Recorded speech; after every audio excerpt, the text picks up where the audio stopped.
Making the headlines tonight.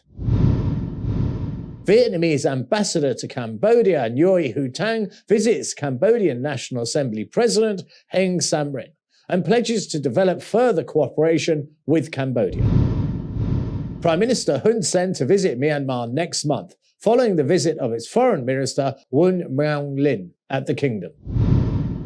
The Ministry of Tourism has ordered one-day suspension of entertainment businesses such as KTVs, disco clubs and beer gardens in observance of the National Day of Mourning on Wednesday. The United States has announced that their officials will boycott the 2022 Winter Olympics in Beijing. And robot engineers at Cornwall-based Engineered Arts in the United Kingdom unveils a remarkably human-like android called Amika.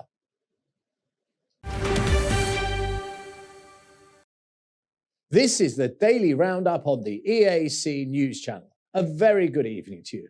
My name is Paolo Bonini. Vietnamese ambassador to Cambodia, Nguyen Hue Tang, has vowed to further develop cooperation with Cambodia. He has met with the Cambodian National Assembly President, Heng Samrin, on Tuesday. He has also praised the royal government's success in the vaccination campaign, which makes Cambodia a safe place for tourists. EAC News reporter Ria Soka has the story.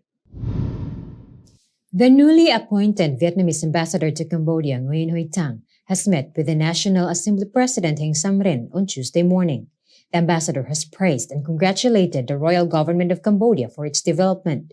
He has also lauded Cambodia with its success in the vaccination campaign against COVID-19, which leads the kingdom to great success, specifically being able to fully reopen the country, becoming a safe place for tourists. He has also expressed his gratitude to Cambodia for its support to Vietnam, especially for providing COVID-19 aid. The Vietnamese ambassador has vowed to the National Assembly President Heng Samrin that he would do his utmost to further develop cooperation with Cambodia in the fields of diplomacy, society, economy, trade, agriculture during his diplomatic mission in the kingdom. He says, despite the COVID-19 pandemic, Cambodia and Vietnam's trade has increased steadily, with Cambodia importing more to Vietnam.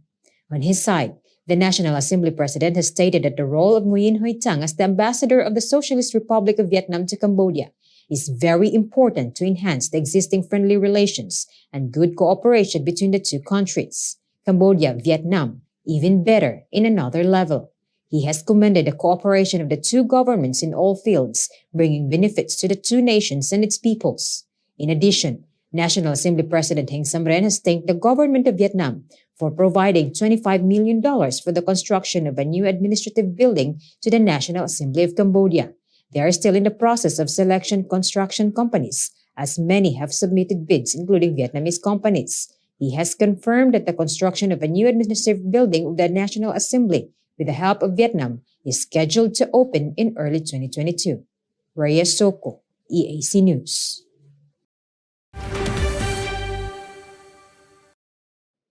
Prime Minister Hun Sen is scheduled to visit Myanmar early next month. This was confirmed by the Prime Minister's assistant, Ieng Sopalat, during the visit of the Burmese Foreign Minister Wun Myung Lin on Tuesday, as Cambodia will chair the ASEAN in 2022. Prime Minister Hun Sen is aiming to put Myanmar back into the group. EAC News reporter Yuri Matosko has the details. Prime Minister Hun Sen will pay a visit to Myanmar on 7 and 8 January 2022 at the invitation of the current leader of Myanmar, Min Aung Hlaing.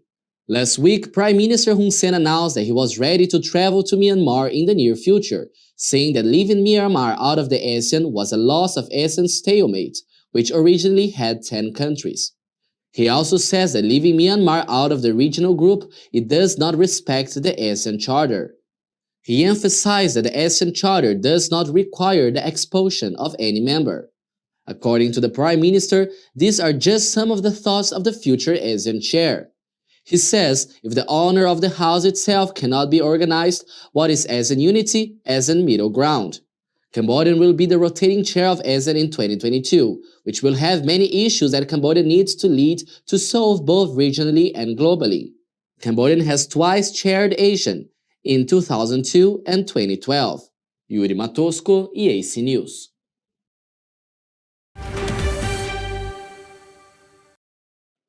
Prime Minister Hun Sen has reaffirmed his plans of staying in power as Prime Minister for more years to come. He says at least 43 years, equal to King Ponyayat, also known as Barum Morichir II.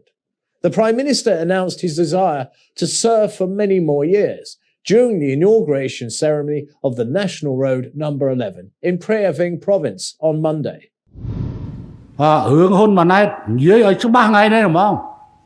Hôn mà nay chỉ bay cái chuôn môi, không chồng nào bay cái chuôn để vô ròn đây. Đại miền ca control phía bắc của bắc luôn. Last Thursday, Prime Minister announced that he is fully backing his eldest son, Hun Manet, to be included as the prime ministerial candidate. However, he clarified that it will not happen soon, adding that there are 3 more prime ministerial candidates to be considered.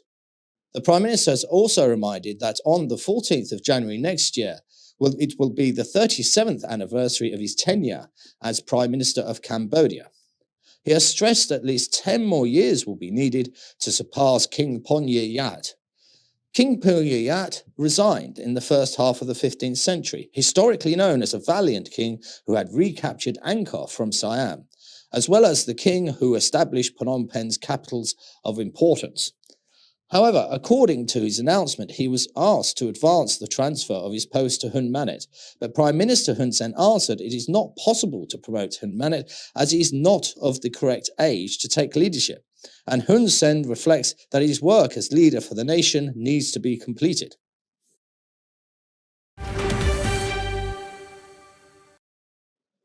On Sunday, the permanent mission of the Kingdom of Cambodia has delivered a statement to the United Nations office in Geneva, Switzerland. The statement stresses diverted opinions on remarks made on the 3rd of December by the spokesman of the Office of High Commissioner for Human Rights, Rupert Colville. Rupert Colville's declarations were regarding the nature of an investigation into crime-related suspects and a handful of activists. EAC News reporter Yuri Matosko has the details. Cambodia's permanent mission to the United Nations, An So Khun, has dismissed allegations from the Office of High Commissioner for Human Rights about the human rights situation in the country. The statement released was in response to OHCHR's spokesperson Rupert Colville. The permanent mission's answer to OHCHR says that their statement about Cambodian is misleading, politicized, selective, and prejudiced. The response statement stresses that OHCHR is under the obligations to respect sovereignty and domestic jurisdiction of UN member states. At first, the permanent mission stresses that Cambodian authorities have never taken any crimes reports lightly, with all investigations being deeply examined until the suspects are arrested and their crimes confessed, facing a commission. The statement has also requested OHCHR to send, in any case, concrete counter-proof of a misleading investigation, adding that it is expected from all UN agencies genuine cooperation without hidden agenda and interferences of internal affairs. The Cambodian permanent missions have denounced the spokesperson's Colville's statement as repeated attempts to politicize the issue, clarifying that in Cambodia, an affiliation with a political party has never been a license to break the law with impunity. It has stressed that Cambodia's penal code was crafted with the assistance of Western experts, with defendants having full opportunity to be heard, including the right to counsel, and to disprove the indictment as part of the rights to due process.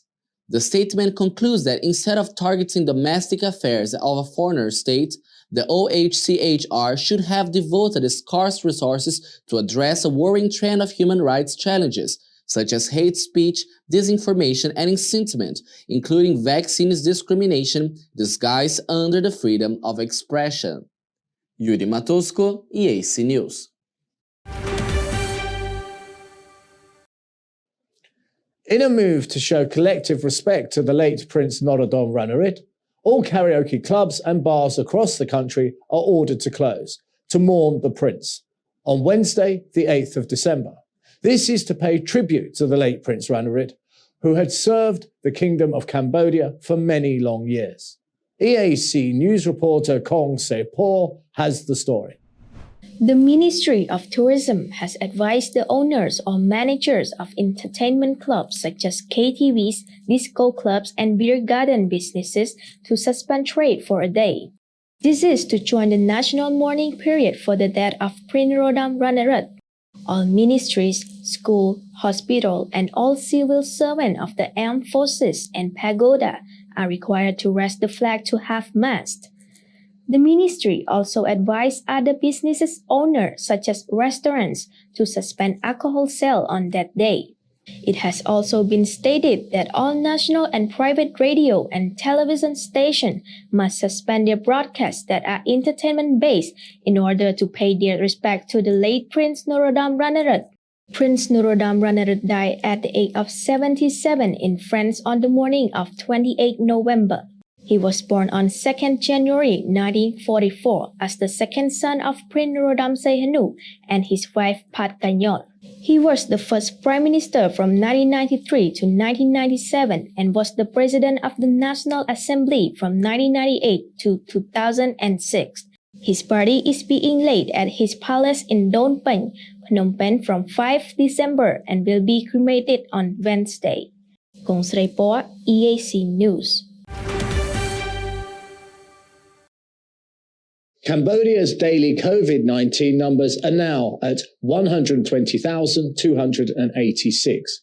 On Tuesday, only 14 new cases were recorded, again a reduction from last week's averages, which were in the 20s. That includes 2 imported cases. 15 patients were successfully treated and discharged overnight. That makes the total of recoveries 116,642. But there are still deaths. 4 people lost their lives last night due to COVID-19. But that, again, is a reduction from the weekly averages. Cambodians' total deaths since the beginning of the pandemic now stand at 2,967. Active cases, 677. The Asian Development Bank and the United Nations Industrial Development Organization is holding this Tuesday and Wednesday an online debate on the state of Cambodia's 4th industrial revolution. The virtual discussion will be centered on how Cambodia could achieve this new industrial model by 2030 and what kind of projects should be completed in order to ensure the plan's success. EAC news reporter Yuri Matosko has the details. Happening.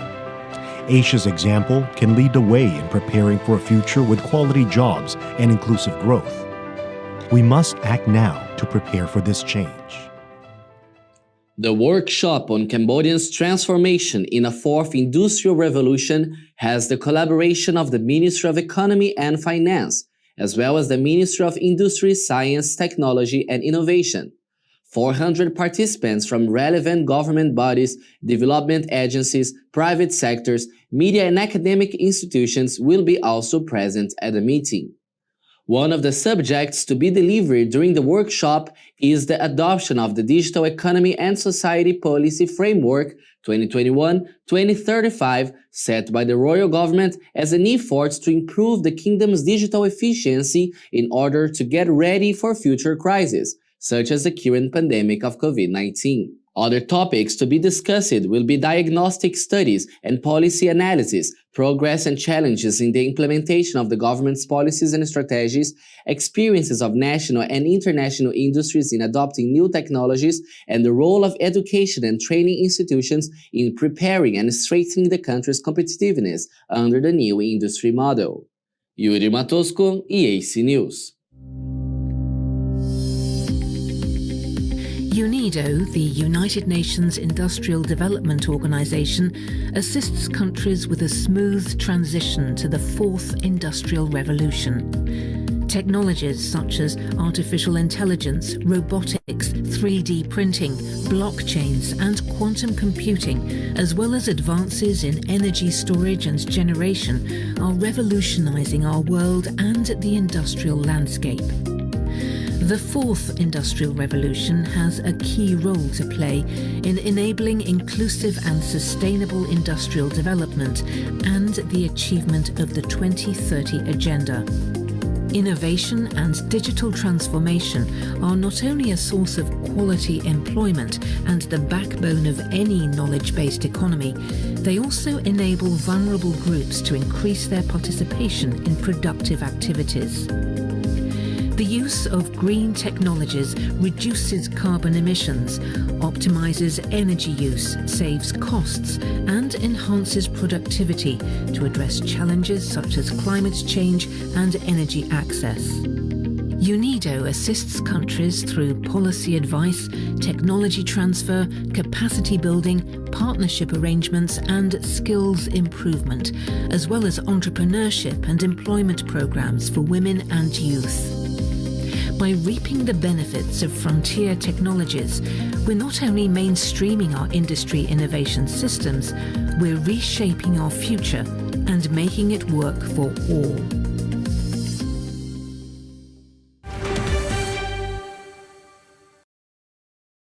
Encroachment of the Tonle Sap Lake has been discovered to be vast, with over 5,000 hectares compromised. Minister of Land Management Chia Sopara has met with Banteay Meanchey provincial leaders to take action to stop further encroachment of the flooded forest area in the Tonle Sap Lake and to try and rectify the damage already done. Governor of Banteay Meanchey Province, Omria Trai, has responded to the outcry and said that the royal government has issued sub-decree number 197 to establish floodplain forests in 3 provinces adjacent to the Tonle Sap Lake and land in 3 areas with an area of 12,279 hectares. An order of the Prime Minister Hun Sen demands the suppression of the encroachment on flooded forest land in that area. And Minister Chia Sopara has responded that there are 802 guard points to preserve the area.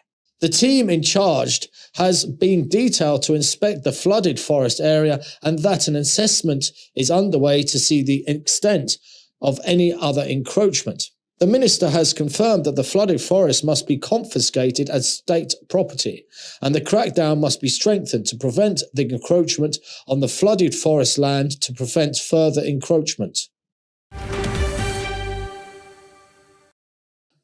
The Phra Sihanouk Provincial Police Commission is conducting a manhunt for the assailant behind the killing of a Chinese national in Phra Sihanouk Province. The victim was found dead on Saturday with several gunshot wounds. EAC News reporter Kong Srepo has the story. Phra Sihanouk police team is pursuing the manhunt operation of the suspect behind the murder of a 21-year-old Chinese man in Blue Sky Burai Village 5, Sihanoukville. The victim was found dead on Saturday was identified as Jack Mu Nai. Police found several gunshot wounds on his legs and thigh. 3 bullet casings were also found on the crime scene. Phra Sihanouk Provincial Police Commissioner Major General Chun Naran says that he already ordered his team to conduct a manhunt operation against the perpetrator. The police are also still investigating about the background of the victim, which could lead to the possible identification of the suspect. The victim's body was taken to the provincial referral hospital while waiting for the relative to claim. Kong Srepo, EAC News.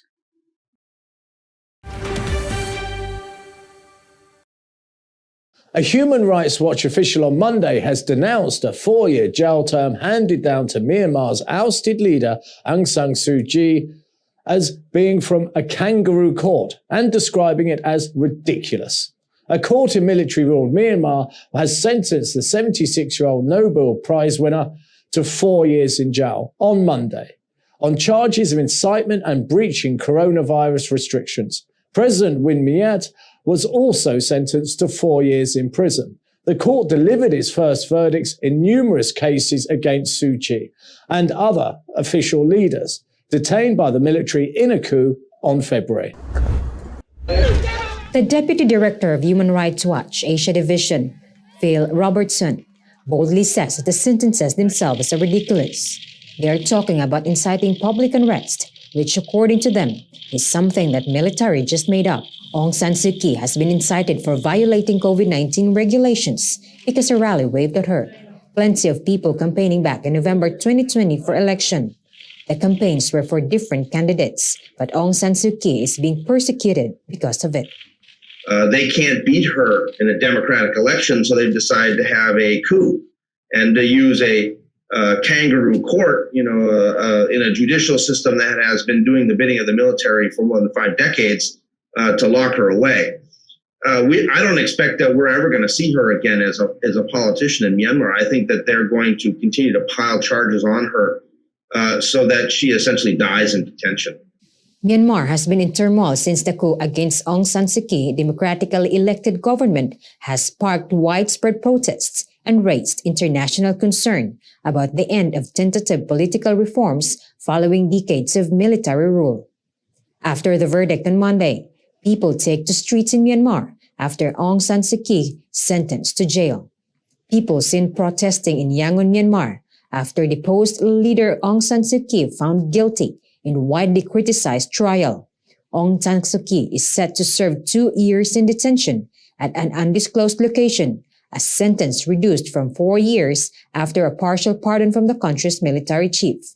The verdict has drawn international condemnation of what some critics described as a sham trial.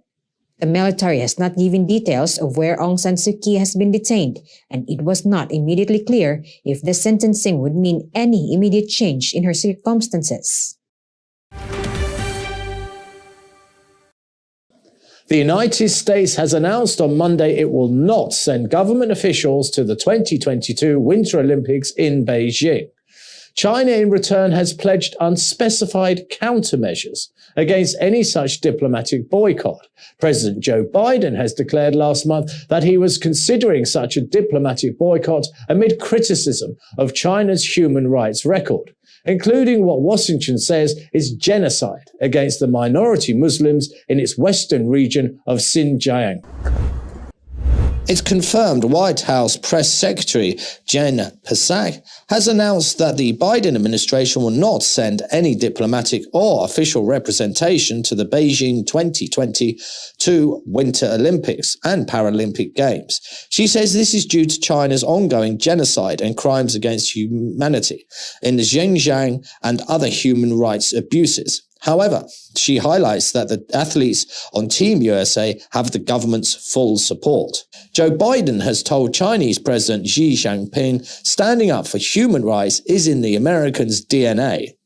USA says it has a fundamental commitment to promoting human rights, and it feels strongly in a position and will continue to take actions to advance human rights in China and beyond. Everybody can call it whatever they want to call it. I would just remind you that often when you use diplomatic boycott, that phrase, that brings people back to 1980, and we are not. The athletes will be participating. We will be rooting for the athletes from home.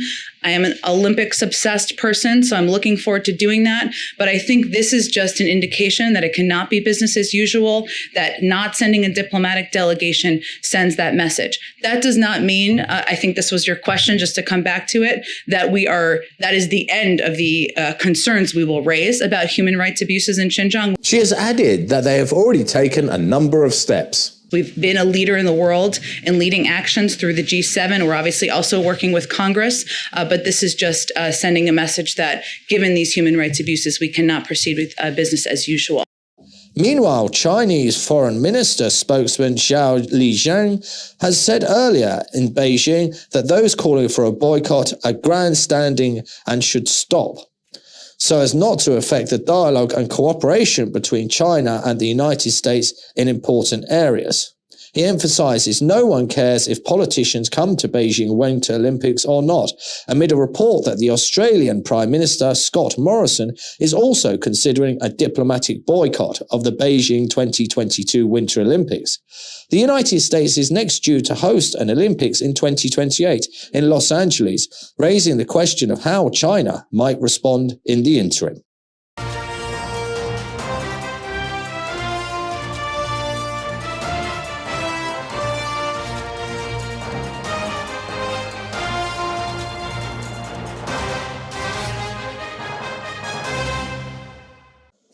Now for a look at news making international headlines this Tuesday, the 7th of December.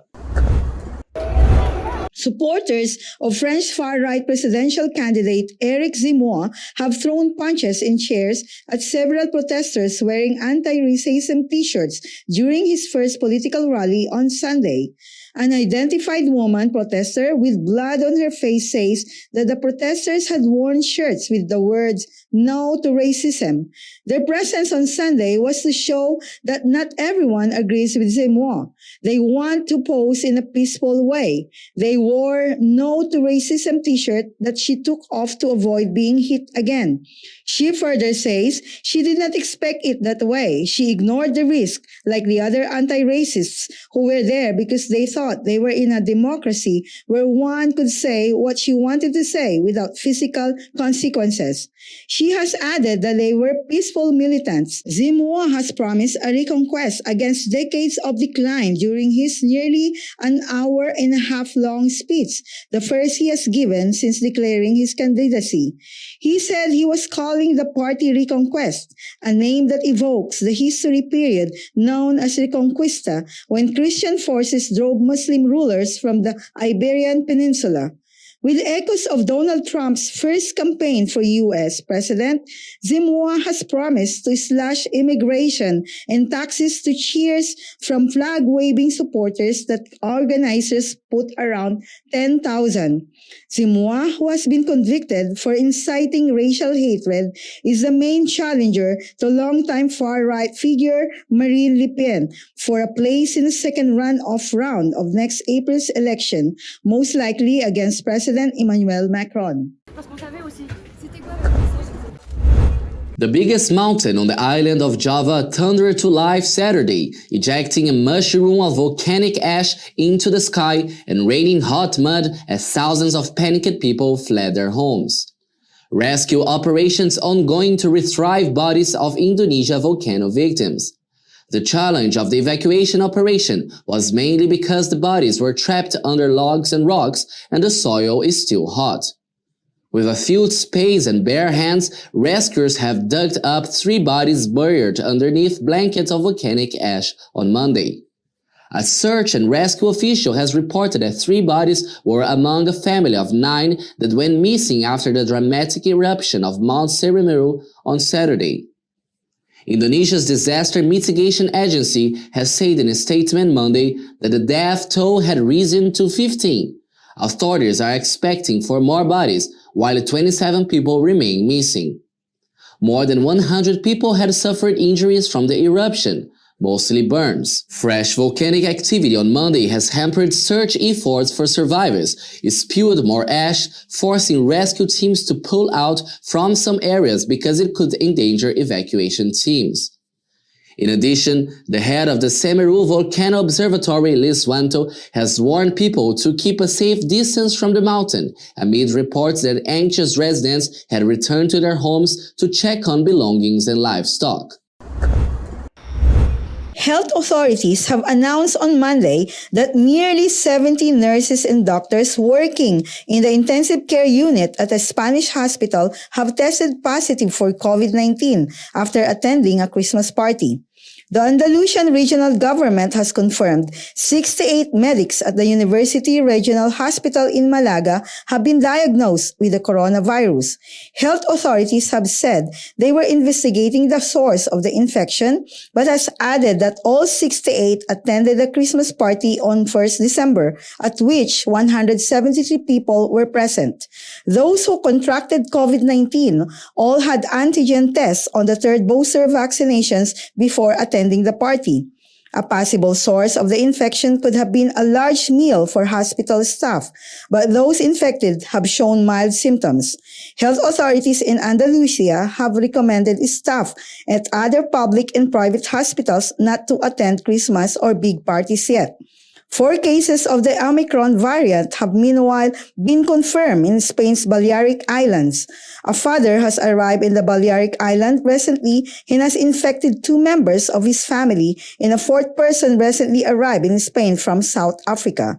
Spain's Ministry of Health has confirmed a total of 9 cases of the Omicron variant. After the break, a look at all the latest sports news.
EAC News fully supports the Royal Government of Cambodia's preventative and administrative measures against COVID-19. But we need you to play your part in helping bring the 20 February community transmission event to an end. Wash your hands regularly, sanitize wherever possible. Keep an eye on your body temperature. Use the Stop COVID QR code and maintain a safe social distance. But above all, please, please, please, wear a mask. Only together can we beat COVID-19.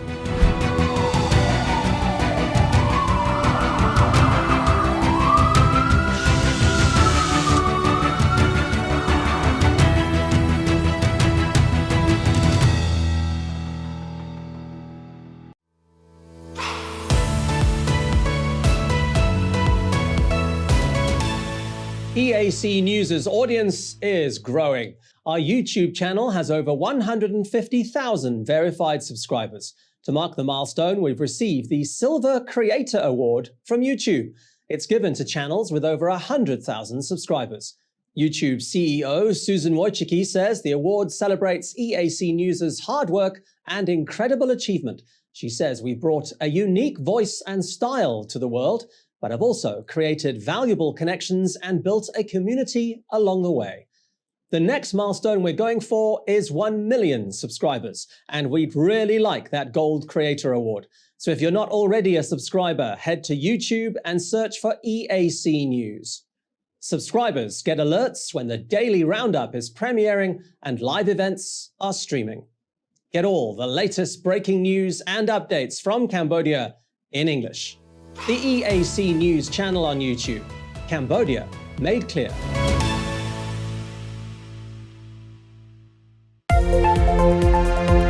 If it's happening and you need to know about it, you'll get it all right here.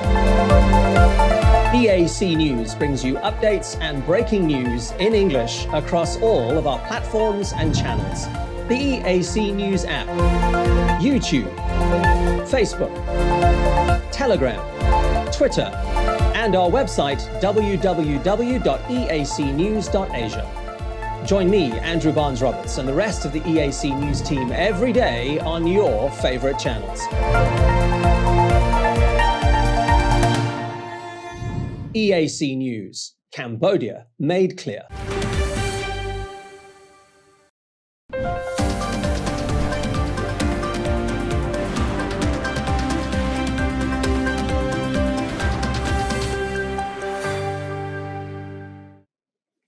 FC Porto prepared on Monday for their decisive Champions League match against Atletico Madrid at Drago Stadium. Tuesday's matches will decide which team will join group winners Liverpool in the next round. Porto are on 5 points while AC Milan and Atletico are tied on 4 points. So a victory in today's match secures a position in the last 16 for the Portuguese side. Playing in this last match of the group stage with the possibility of making the last 16 is by itself vastly a praise to my team. It's good. I think it would also be deserved to make the last 16 for everything we did in the group stage already. Aquilo que fizemos nesta fase de grupos, penso que o merecíamos. Defender Pepe is out of the match after a positive test for COVID-19.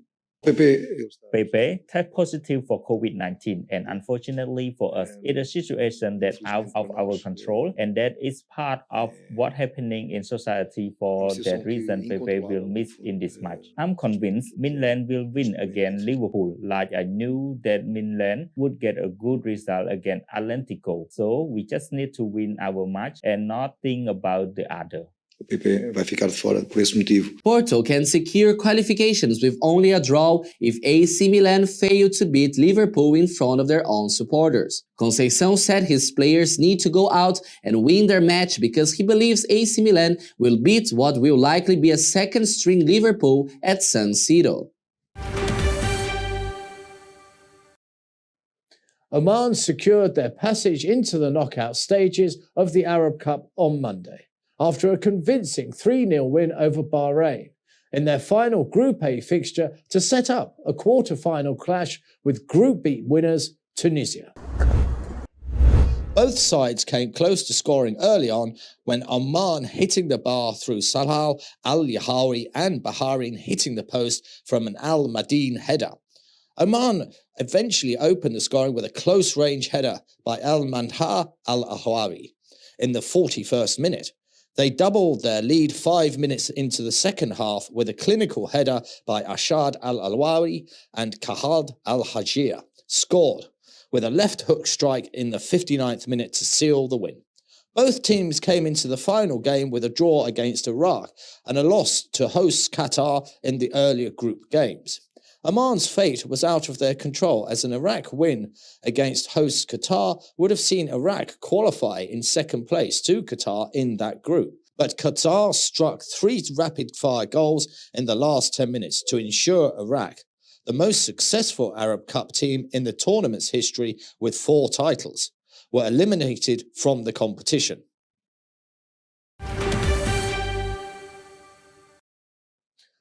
On the slopes of hundreds of ski resorts that sprang up in China in recent years lies Beijing's ambition to get 300 million Chinese involved in winter sports and build a $157 billion industry. The goal, spurred by hosting the Winter Olympics, is to build a thriving winter sports ecosystem. Some of its best Olympic medal hopes are in the freestyle ski and snowboard events. China has enjoyed success on the slopes and created world-class resorts and the manufacturing of equipment to serve them. With support from the central government, the country's snow sports industry is pinning its hopes on people like Xi Haoping, 32, who takes to the slopes to distress from his job as head of an online education company. This is like a physical activity. It relieves the pressure for me. At first, we learned skiing, but last year we picked up snowboarding because it looked trendier and cooler.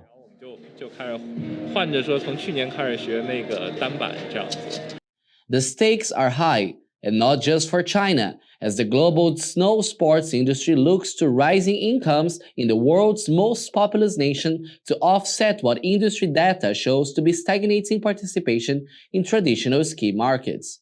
China has more than 700 ski areas, but the industry is highly fragmented and most are tiny. Only about 20 would be considered destination resorts, including Taiwu and the nearby Genti Resort Secret Garden.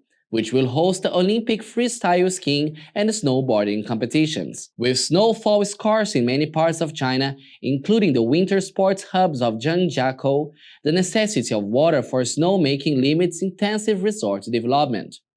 Industry Insider says the longer-term challenge is to ensure the full experience is enjoyable, from the renting of gear to the quality and standards of teaching and the après-ski social activities, so more beginners want to spend the time and money to become regulars. On a 5-year average, China ranks 8th globally in skier visits, according to the 2021 International Report on Snow and Mountain Tourism by industry expert Laurent Vanat, with the United States, Austria, and France making up the top 3.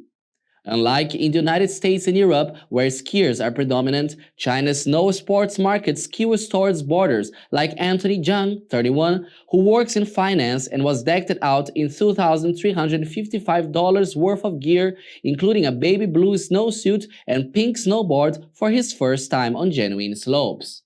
The Olympics is obviously a big part of it, and because the government is 100% behind promoting the games, everybody around the country is aware of winter sport and certainly skiing. But the winter sport industry was growing well before the Olympics was announced in 2015. So, I was here in 2007 because I saw it happening and I believed that it was going to grow into a going concern.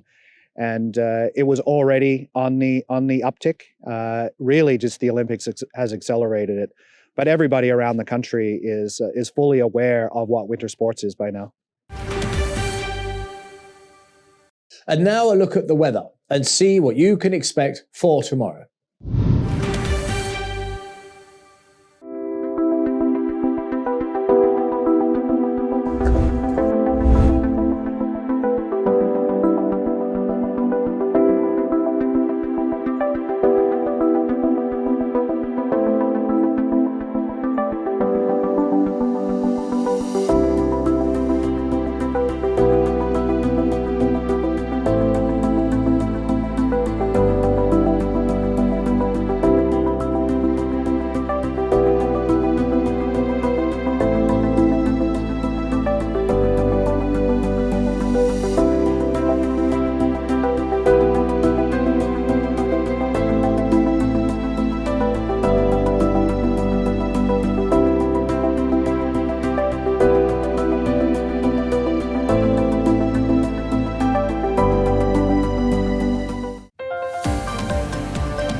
And finally, robot engineers at Cornwall-based Engineered Arts have unveiled a remarkably human-like android called Amika. A short promo video released by the company shows Amika seemingly waking up, looking at his hands and then towards the camera. The 40-second clip has racked up well over 10 million views online since Engineered Arts released it last week.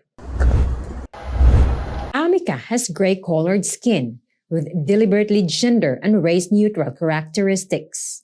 The company describes it as the world's most advanced human-shaped robot, representing the forefront of human robotics technology. The reason for making a robot that looks like a person is to interact with people. So human face is a very high bandwidth communication tool. And that's why we've built these expressive robots. He has added that they have tried to be gender neutral and race neutral. He says that they are just trying to make something that has the basic human characteristics, such as the expression. And a lot of communication is not verbal, so it's not all about speech, it's about expression, it's about gestures. A simple move like that can mean, 1,000 words. The robot doesn't have to say anything. So the last thing we wanted to make was a robot that says, please repeat the question. So it's about trying to do natural human interaction. So imagine there's been a lot of talk about metaverses recently. Imagine taking your metaverse character out into the real world. You'll need some embodiment for that. So you wanted to take your virtual self to a meeting in New York, Hawaii, Hong Kong. Send a robot.